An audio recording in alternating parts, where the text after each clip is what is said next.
This past week, I've been reading a novel that reminded me of all the reasons I chose Paris as my home. So today, I'd like to take you for a September walk along the Seine and tell you all about it. Put on some comfortable shoes, wrap a scarf around your shoulders, a must for any Parisian promenade, and let's stroll together on this bright afternoon where the light lingers just a little longer over the water. A city built around a river carries a different kind of heartbeat. The Seine is Paris's pulse, steady and unhurried, calling me back again and again.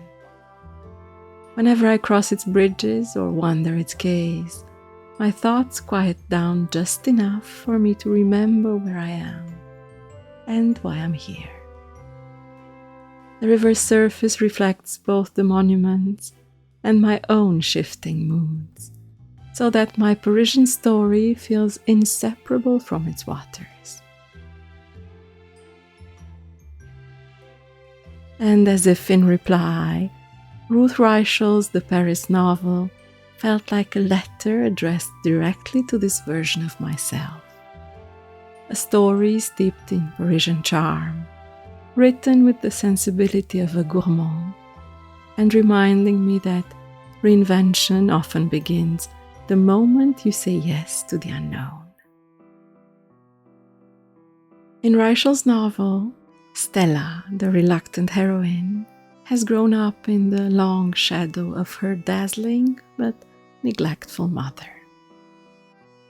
Only when her mother dies does she inherit not a fortune, but an obligation, a journey to Paris.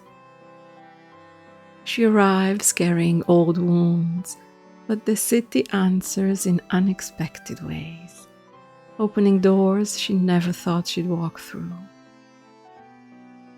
I've always been a sucker for pack your bags and change your life kind of stories.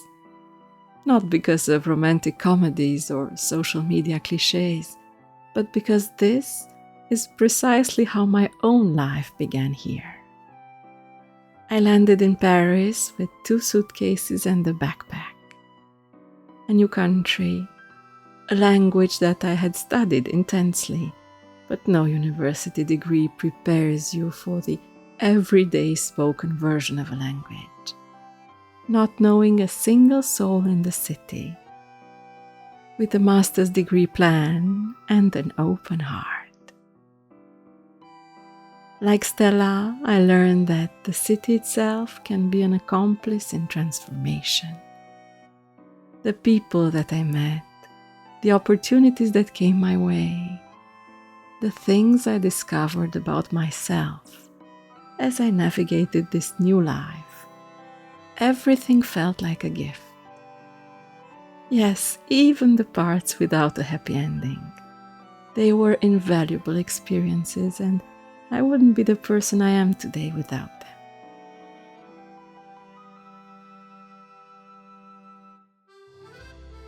Turning Reichl's pages, I slipped easily into a Paris I had never known.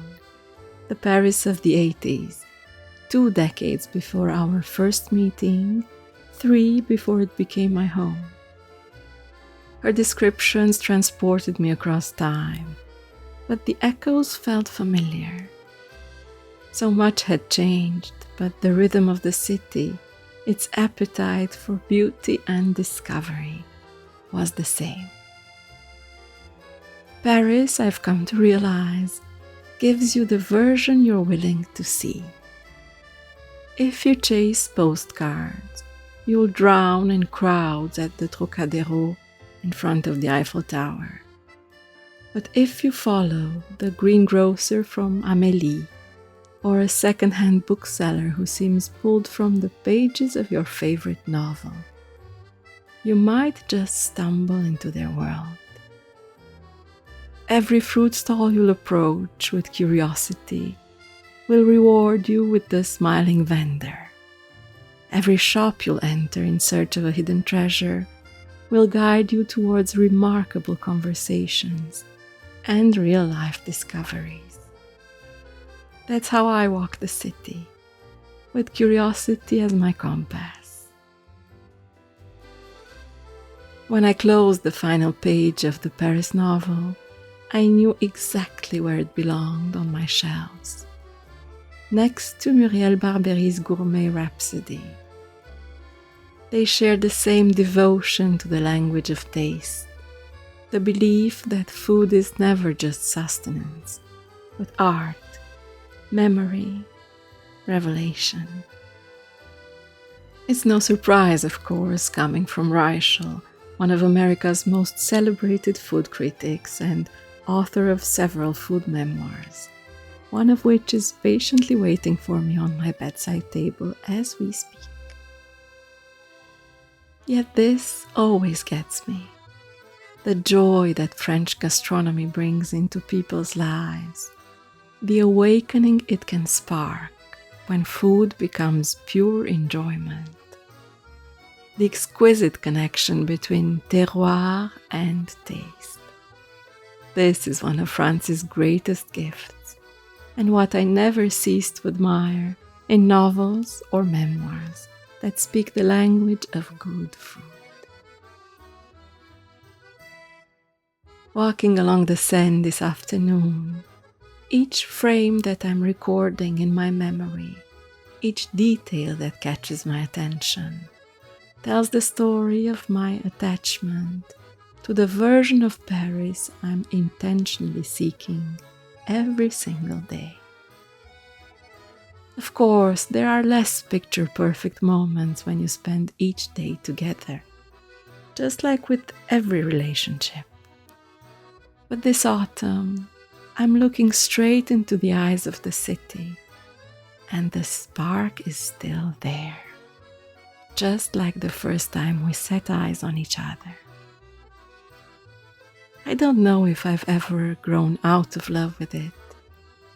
There are certainly days when life seems to overshadow my enthusiasm, but there's no better season than autumn to fall back in love with Paris, to remember why I packed those 2 suitcases in the first place, and why every morning I still feel grateful to call this city home. And perhaps that is why I wanted to create something for you too, a way to share the quieter Paris I carry with me.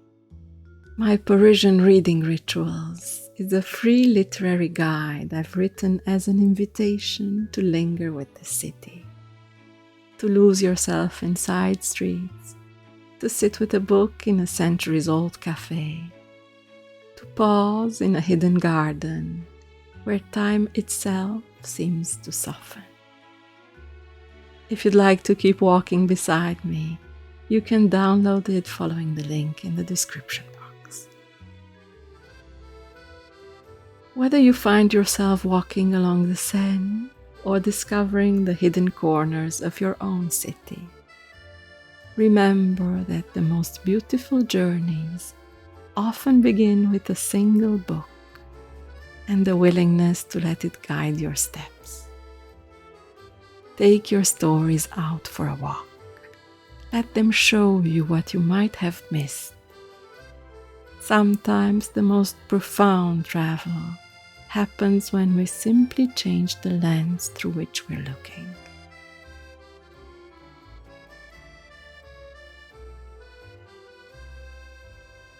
Until next time, enjoy your reading and your autumnal ritual.